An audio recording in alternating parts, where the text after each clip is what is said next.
بسم اللہ الرحمن الرحیم۔ ابتدا ہے رب جلیل کے بابرکت نام سے، جو بڑا مہربان نہایت رحم والا ہے۔ یہودی اسلام کے دشمن کیوں ہیں؟ یہودی وہ لوگ ہیں جنہیں عرف عام میں بنی اسرائیل بھی کہا جاتا ہے۔ ان کا مذہب دنیا کے اہم ترین مذاہب میں شامل ہے۔ یہودی مذہب میں حضرت عزیر کو خدا کا بیٹا ماننا بنی اسرائیل کو برتر ماننا ضروری ہے۔ آپ کہہ سکتے ہیں کہ یہ ان کے بنیادی ارکان ہیں۔ ان کو بنی اسرائیل اس لیے کہا جاتا ہے کہ یہ حضرت یعقوب علیہ السلام کے ماننے والے تھے۔ اسرائیل حضرت یعقوب کا لقب ہے۔ شاید مسلمانوں سے ان کی نظریاتی دشمنی اس لیے بھی ہے کہ یہ بنی اسرائیل کو بہت قوموں سے برتر اور اعلیٰ جانتے ہیں، مگر یہ بھی مانتے ہیں کہ اب ان سے یہ اعزاز چھین لیا گیا ہے۔ مگر کیا کہیں کہ دل میں یہ جس بات پر اڑ جائے تو کیا کیجیے، یعنی ثابت نہیں ہوتا کہ فلسطین کا معاملہ بہت بعد میں آتا ہے۔ یہ خون خرابہ محض ایک جگہ کے لیے نہیں، بلکہ یہودیوں کی فطرت میں مسلمانوں سے کینہ، بغض، حسد و عداوت پائی جاتی ہے۔ اس لیے بے دریغ مسلمانوں کا خون بہایا جاتا ہے۔ ان کے مذہب کی اہم بات یہ بھی ہے کہ کوئی بھی شخص بآسانی ان کے مذہب میں شامل نہیں ہو سکتا، بلکہ یہودی ہونے کے لیے آپ کو سخت شرائط کا سامنا کرنا پڑتا ہے۔ دوسرا، بہت ہی کم ایسا دیکھنے میں آیا ہے کہ کسی یہودی نے اپنا مذہب چھوڑا۔ یہ لوگ اپنے مذہب کے بارے میں بہت سخت ہیں، مگر یاد رہے کہ یہ وہی قوم ہے جس پر اللہ تعالیٰ نے سب سے زیادہ لعنت کی ہے۔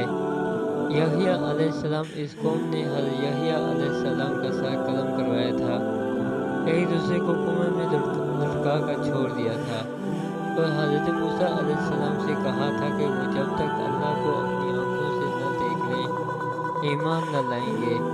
حضرت جبرائیل کو بھی اپنا سخت دشمن سمجھتے ہیں، کیونکہ وہ وحی کے ذریعے نبی کو ان کی سازشوں سے آگاہ کر دیتے ہیں۔ یہ قوم ہے جس پر اللہ تعالیٰ نے نہ صرف قرآن پاک میں بلکہ ان کے اپنے صحیفوں میں بھی ان پر لعنت کی ہے۔ ان سب باتوں سے ظاہر ہوتا ہے کہ یہ قوم شروع سے ہی نافرمان قوم رہی ہے، اور مسلمانوں سے ان کی دشمنی کی خاص کر اس لیے بھی ہے کہ ان سے امامت کا حق چھین کر اللہ نے مسلمانوں کو عطا کیا، اور یہودیوں پر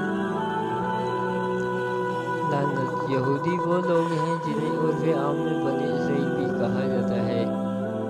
ان کا مذہب دنیا کے اہم ترین مذاہب میں شامل ہوتا ہے۔ یہودی مذہب میں حضرت عزیر کو خدا کا بیٹا ماننا اسرائیل کو سب سے برتر ماننا ضروری ہے، اور یہ ان کے بنیادی ارکان ہیں۔ ان کو بنی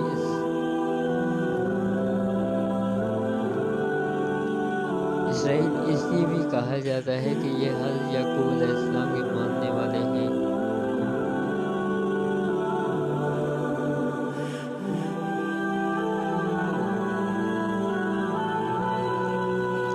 اب آتے ہیں آخر میں فلسطین میں آخر کیوں آباد ہوئے؟ حالانکہ اس وقت دنیا میں سب سے زیادہ یہودیوں کے پاس پیسہ ہے۔ یہ اپنے عربوں کی جزائر چھوڑ کر فلسطین میں آ کر آباد ہوئے، کیونکہ یہ وہ سرزمین ہے جہاں سے انہیں نکالا گیا تھا۔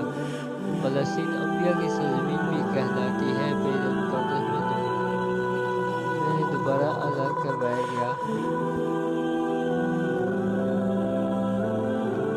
ایک دفعہ حضرت عمر رضی اللہ تعالیٰ عنہ کے دور میں اور دوسرا صلاح الدین ایوبی کے دور میں تاریخ بتاتی ہے، یہودیوں کا بادشاہ الیگزینڈر، جس نے مسلمانوں کا بے تحاشا خون بہایا، کہتے ہیں ان لوگوں نے اتنا مسلمانوں کو ذبح کیا کہ ان کا خون گھوڑوں کے ثبوت تک پہنچ چکا تھا، جس پر الیگزینڈر نے مرغونی لہجے میں کہا تھا کہ بلاؤ اپنے نبی کو کہ وہ تمہاری مدد کرے۔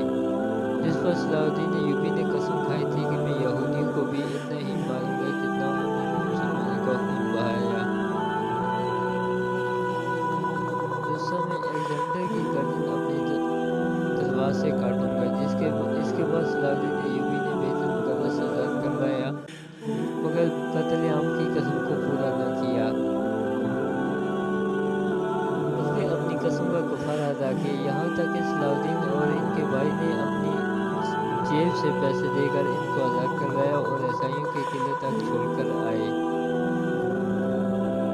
اور ساتھ میں سامان مہیا کیا۔ ادھر عیسائیوں نے ان کا مال اور ان کی عورتوں پر اپنا قبضہ کر لیا، جس پر کہتے پھر رہے تھے اچھا ہوتا جو ہم مسلمانوں کے ساتھ رہتے۔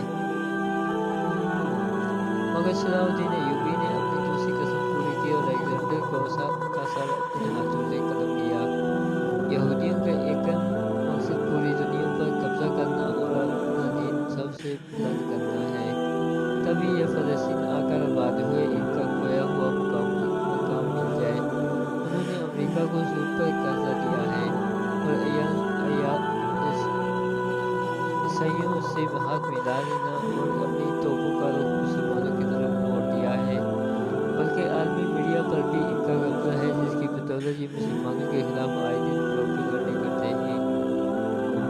ان کا اگلا مقصد ہولو ٹیکنالوجی کے ذریعے ایک شخص کو حضرت عیسیٰ ظاہر کرنا ہے، تاکہ جب حضرت عیسیٰ علیہ السلام کا ظہور ہو تو مسلمان جن کو یہ پہلے ہی ہولو ٹیکنالوجی کے ذریعے آسمان سے اترتا ہوا دیکھ چکے ہوں گے تو تب ان پر کوئی یقین نہ کرے، کیونکہ پچھلے سینچری میں ٹیکنالوجی سے آسمان پر ایک اور شہر دیکھا جا چکا ہے۔